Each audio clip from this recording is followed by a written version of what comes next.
Seneca wrote to his friend Lucilius, "It is not the man who has little, but the man who craves more that is poor." Think about the last thing you desperately needed to have: a promotion, a relationship, a number in your bank account. You told yourself, once I have this, I will finally be satisfied. Then you got it, and within weeks, sometimes days, your mind had already moved to the next thing. This is not a failure of character. This is how unchecked desire operates. The untrained mind is a machine that produces want.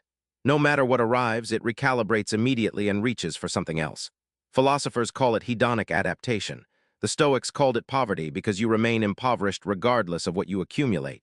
The first Stoic practice is simple and it is difficult. Before adding anything new to your list of wants, sit with what is already present. Not in the abstract, specifically. The breath moving through your body right now. The fact that you can hear and think. The people who exist in your life today, not as performance, as deliberate recognition. Desire without discipline is infinite. Naming what already exists is where the Stoic work begins. Epictetus wrote in the Enchiridion, "Seek not that the things which happen should happen as you wish, but wish the things which happen to be as they are, and you will have a tranquil flow of life." This is negative visualization, premeditatio malorum, the premeditation of evils. It sounds dark. In practice, it is one of the most liberating exercises in the Stoic tradition. Here is the practice. Choose something you love, a person in your life, your health, your ability to do the work that matters to you.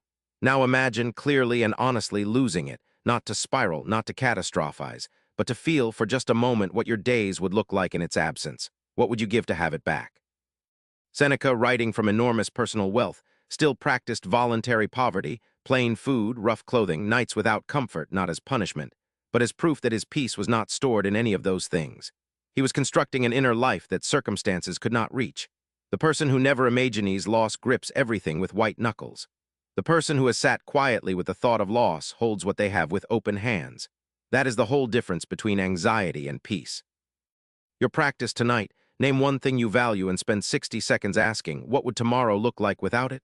Let the answer settle. Then return to that thing with entirely new eyes. The hardest truth in all of Stoic philosophy is this: the life you have is the life you were given. And waging war against that fact does not change the facts. It only destroys your peace while the facts remain exactly as they are. Marcus Aurelius wrote in the Meditations, "Accept the things to which fate binds you, and love the people with whom fate brings you together, and do so with all your heart." Amor fati, love of fate, not passivity, not surrender, but a deliberate, disciplined choice to want what is, rather than spending your finite life in suffering over what isn't. The modern instinct reads this as weakness. The Stoic mind reads it as the only real freedom available to a human being. Because the moment you stop fighting reality, you stop bleeding energy in a battle you cannot win, and that energy becomes available for what you can actually move. Here is the distinction the Stoics return to constantly. Working hard to improve your circumstances is wise and right, but suffering because your circumstances are not already what you want, that is self-inflicted. You can act with full force toward a better life and still, underneath all of it, carry a foundation that says, "This moment exactly as it is enough to begin from."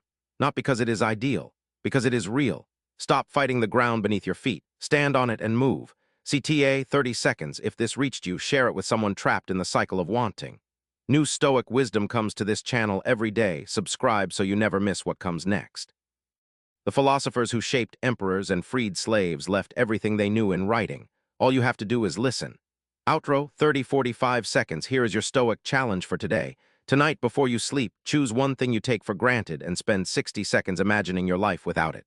Not to frighten yourself, to wake yourself up. The Stoics did not examine their lives because they were philosophers. They examined their lives because they refused to sleepwalk through them. The examined life starts now. SEOTAGS.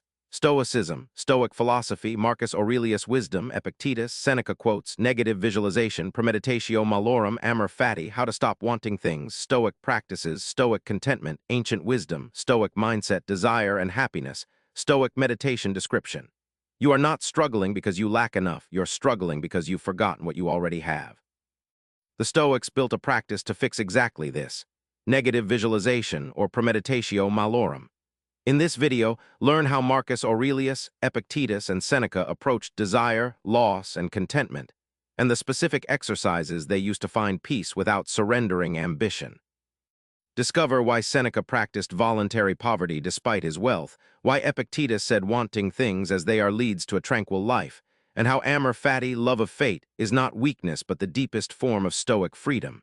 Ancient wisdom, modern clarity, practical Stoicism for real life. Subscribe for daily Stoic philosophy.